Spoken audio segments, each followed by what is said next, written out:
আপনারা টেলিগ্রাম কাজ করার জন্য প্রথমে টেলিগ্রাম অ্যাপসটা আপনারা প্লে স্টোর থেকে নামিয়ে নেবেন। নামানোর পর অ্যাপসের ভিতরে ঢুকবেন। ঢোকার পর এরকম ইন্টারফেস আসবে। এখানে আপনারা যে নাম্বার দিয়ে টেলিগ্রাম অ্যাকাউন্ট খুলবেন সেই নাম্বারটা দিবেন। নাম্বারটা দেওয়া শেষ হলে আপনারা এই তীরে ক্লিক দিবেন। ক্লিক দেওয়ার পর এরকম ইন্টারফেস আসবে। এখানে আপনার জিমেল দেওয়া লাগবে, অর্থাৎ যে জিমেল দিয়ে আপনার টেলিগ্রাম অ্যাকাউন্টটা খুলবেন সেই জিমেলটা দিবেন। জিমেলটা দেওয়ার পর আপনারা জিমেল অ্যাপসে চলে যাবেন। ওইখানে আপনার টেলিগ্রাম থেকে একটা কোড যাবে 6 সংখ্যার।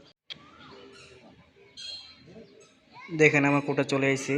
এই কোডটা নিয়ে আমি এইখানে বসাবো। বসানোর পর আবার তীরে ক্লিক দিব। আমার নাম্বারে কলের মাধ্যমে কোডটি চলে এসেছে। কোডটা আমি রিসিভ করব। রিসিভ করার পর আমার কোডটা কিন্তু বলে দিবে। কোডটি না বোঝেন তাহলে আবার বলবে, আবার কোডটি বুঝে নেবেন। নেওয়ার পর আপনারা এমনি একটা নাম দিবেন। নাম দেওয়ার পর এগ্রিতে ক্লিক দিবেন। ক্লিক দেওয়ার পর এখানে নেভার এলাও একটা দিয়ে দিলেন। দেওয়ার পর আপনারা নতুন অ্যাকাউন্ট করার জন্য থ্রিতে ক্লিক দিবেন। ক্লিক দিয়ে অ্যাড অ্যাকাউন্টে ক্লিক দিবেন।